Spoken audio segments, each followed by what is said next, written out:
Assalamualaikum dan selamat sejahtera. Hai, apa khabar anak-anak? Cikgu harap anak-anak dalam keadaan sihat sejahtera ya. Masih bersemangat untuk kita teruskan pengajian kita pada hari ini. Okey, baiklah. Untuk hari ini anak-anak akan masih lagi bersama dengan cikgu dalam kelas Maya RBT bersama Cikgu Syah. So, stay tune. Tunggu sehingga habis pelajaran kita pada hari ini ya.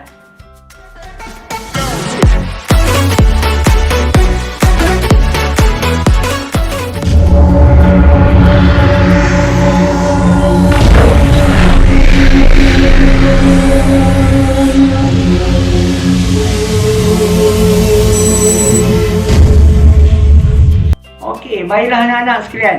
Okey, hari ini anak-anak di tahun 5 akan bersama dengan cikgu dalam unit 7 teknologi pertanian. Di mana pada unit 7 ini anak-anak akan diperkenalkan dengan teknologi pertanian bandar. Dan pada masa yang sama di akhir pembelajaran anak-anak pada hari ini, anak-anak perlu memastikan bahawa anak-anak dapat mengenal dan menerangkan maksud pertanian bandar.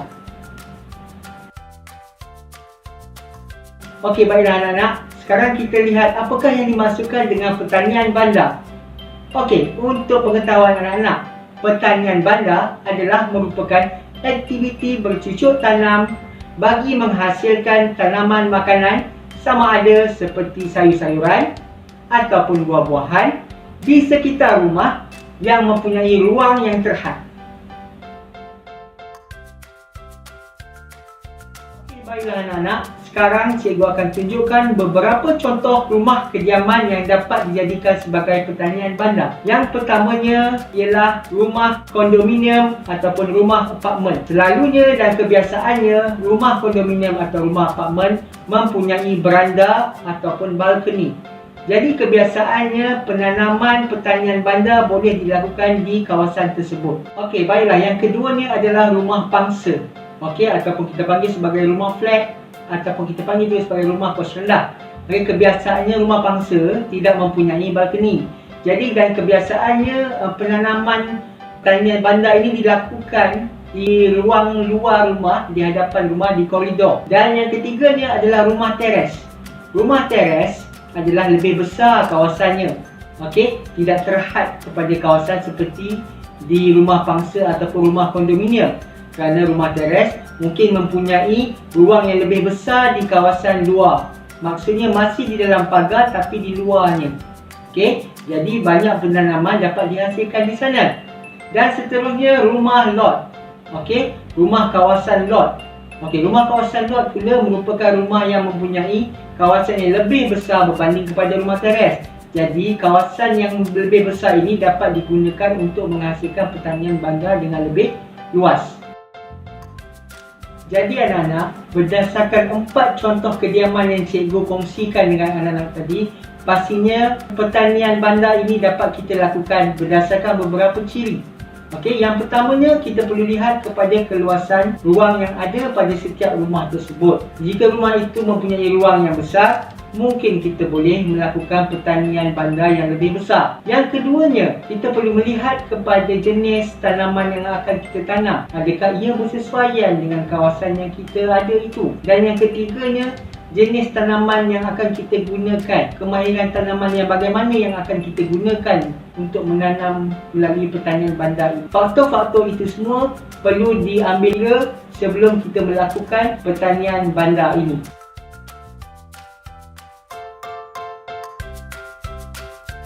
Okey, baiklah anak-anak. Teknik yang pertama ini dinamakan sebagai teknik konvensional dan ia merupakan teknik yang sangat popular di kalangan petani veteran. Teknik ini merupakan teknik yang menggunakan medium tanah dan baja tinja haiwan. Selain itu, pemilihan tanah yang sesuai juga menjadi faktor utama dalam memastikan kesuburan tanaman ini. Okey, teknik yang kedua ini juga dinamakan sebagai teknik fertigasi, adalah yang paling popular di kalangan penadim baru. Teknik ini menggunakan sistem pengairan dan pembajaan secara drip, iaitu secara titisan, dan tidak menggunakan tanah tetapi menggunakan kokopit iaitu sabut dan juga sekam bakar. Teknik yang seterusnya ini dinamakan sebagai teknik hidroponik. Ia merupakan teknik yang agak baru. Teknik ini tidak menggunakan sebarang medium tanah seperti kokopit, sekam bakar ataupun tanah, tetapi hanya air baja yang dilakukan dilalui di bahagian akar untuk diserap oleh tanaman. Kelebihan menggunakan teknik ini adalah ia memerlukan hanya kawasan yang terhad dan tidak perlu besar. Baiklah, teknik terakhir ini dinamakan sebagai teknik aquaponik, iaitu hampir sama teknik ini dengan teknik hidroponik. Tetapi ia menggantikan baja AB dengan getaran daripada air aquaculture seperti belaan ikan air tawar. Baiklah anak-anak, sekarang cikgu akan sharekan kepada anak-anak apakah kebaikan teknologi tanaman bandar ini. Yang pertama, anak-anak dapat menghasilkan sumber makanan sendiri. Bagaimana dikatakan sebagai sumber makanan sendiri? Okey, sebegini. Okey, jika anak-anak tanam tanaman tersebut sebagai hobi contohnya, okey, jika tanaman anak-anak itu subur dan menghasilkan buah ataupun sayur-sayuran, secara tak langsung anak-anak akan dapat jadikan dia sebagai sumber makanan anak-anak. Jadi tak perlu lagi pergi ke pasar untuk membeli sayur-sayur ataupun buah-buahan.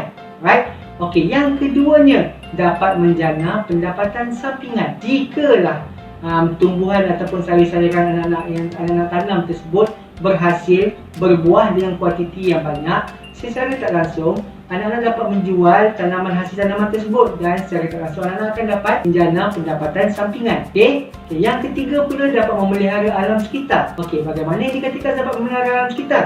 Okey, jika di rumah anak-anak ada tong, tin ataupun kita panggil sebagai botol-botol kosong, tin-tin kosong, okey, anak-anak boleh jadikan dia sebagai bahan untuk menghasilkan tanaman anak-anak, sama ada menjadi pasu ataupun bekas tanaman. So, secara tak langsung ia dapat memelihara alam sekitar. Yang keempat dan yang terakhir sekali ialah dia dapat menjadikan sisa buangan bahan dapur anak-anak itu sebagai baja kompas.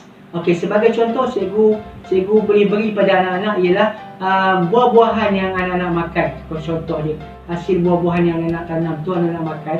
Okey, kulit buah-buahan tersebut dapat anak-anak jadikan dia sebagai baja kompas. Bagaimana caranya? Dengan cara menghancurkan kulit-kulit tersebut and then anak-anak letak kembali ke dalam tanah ataupun tanaman pokok tanaman anak-anak tu. Okey, secara tertentu ia menjadi baja kompas. Okey anak-anak, kadang-kadang untuk menghasilkan suatu projek pertanian memerlukan kos yang tinggi. Cikgu akan kongsikan dengan anak-anak antara cara ataupun kaedah untuk anak-anak kurangkan kos pengeluaran kepada pertanian tersebut. Mungkin anak-anak boleh gunakan yang pertamanya, mungkin anak boleh menggunakan hasil barang-barang terpakai. Sebagai contoh yang cikgu dapat kongsikan dengan anak ialah anak-anak dapat lihat bahawa kita boleh menggunakan tayar kereta, tayar getah yang lama tu, tayar kereta tu boleh juga digunakan sebagai bekas untuk meletakkan hasil tanaman kita. Okey, kita boleh tanam di dalam bekas tersebut. Okey, yang keduanya mungkin boleh menggunakan tin-tin kosong, tin-tin minuman, tin-tin susu yang dah digunakan tu boleh juga dijadikan sebagai bekas untuk tapak tanaman. Okey, ataupun seterusnya mungkin juga anak boleh menggunakan botol-botol kosong. Okey, botol-botol kosong ni sebenarnya sesuatu yang sangat relevan digunakan dalam beberapa teknik penanaman seperti hidroponik ataupun aquaponik. Jadi menggunakan botol-botol kosong ini adalah antara pilihan terbaik untuk anak-anak hasilkan pertanian dengan bajet yang rendah.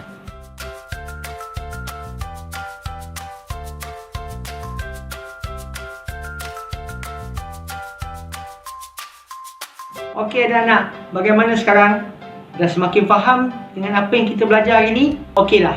Andai kata jika anak-anak masih tidak faham, anak-anak boleh ulang semula video ini untuk lebih faham lagi. Sebelum kita mengakhiri video kita pada hari ini, jangan lupa untuk like, subscribe dan share video cikgu ini ya. Dan jangan lupa juga untuk menekan loceng supaya anak-anak dapat mengetahui video-video terkini daripada channel cikgu. Nampaknya sampai di situ dulu pertemuan kita pada hari ini. Kita akan jumpa insyaAllah pada video seterusnya nanti. Right, okay. Jaga diri anak-anak. Okay, sentiasa duduk di rumah. Stay safe. Okay, itu saja daripada cikgu. Bye.